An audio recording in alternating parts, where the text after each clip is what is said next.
Presence. It's gonna be getting better from here.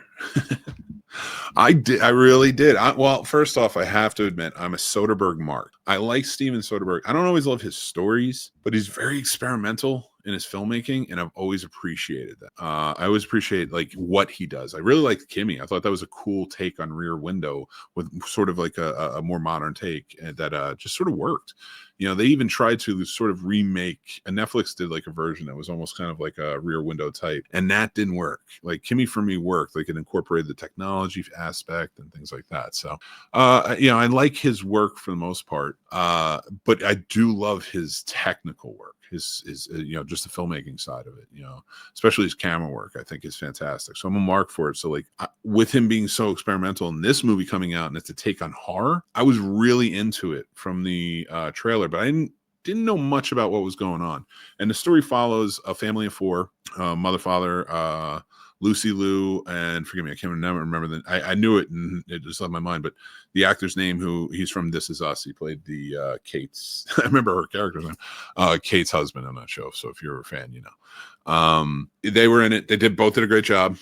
In fact, because they played a couple that is sort of having, you know, marital issues. They never really get into it because that's not really the focus of the movie, but you do see tensions arise from it.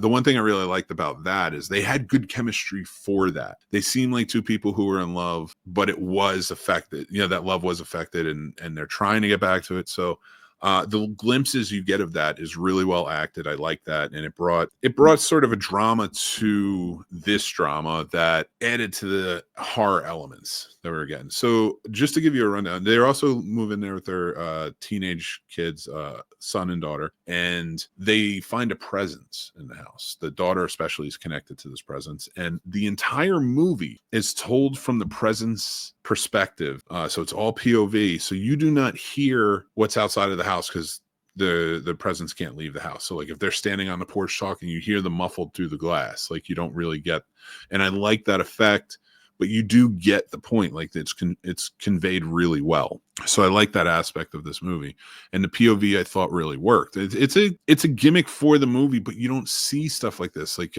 where you're told from a ghost's point of view, but first person. So it's really us. We are the presence in all of this, because there are tense moments in this that really hit you. You know, if you got a soul, it hits you, and you start getting sort of enraged, and you feel that through the camera movements of the pulsations of like the spirit getting, or presence, I should say. They never actually say ghost or spirit, I don't think, but of the presence being angry and trying to stop what it's seeing. And that's the interesting part about this. It's very paranormal activity in the way of like sort of the pacing and bit of the tone, but it doesn't feel like that found footage. It feels like you're in the room and you're seeing it that way. And I dug that, and I thought Soderbergh tackled that really well in this. I gave it a 2.5 because it isn't a coincidental. It's not a fun horror movie. It's a drama with horror elements. And I use that, like, because even the horror is sort of loose on that. It is prevalent, it is there, it deserves that genre indication, but it doesn't. It's just one of those things where it doesn't rely on the horror as much as it's relying on the drama. So I would say like horror fans may go into this and feel a little bit different if they're expecting something different, especially from a ghost story. Film fans, cinephiles may really appreciate this, especially for the filmmaking side of it. Again, that experimental side, if you're into that, and the drama. You know, this is a good film festival movie. It is, and I do think people should check it out. Like I really did enjoy it. So, and it's by Neon. They're winning me over because I did not like Longlegs. You can go check out my review of that. But I really did like Presence. It's one of the movies I really enjoyed this year. I have only a few movies I would say are like my favorite of this year so far. Last Showgirl is probably one of them. The next movie is on that list so far. And this might be on my top 10 at the moment. Of course, that'll change as the year goes on. But let me know what you think. What did you think of Presence? Have you seen it?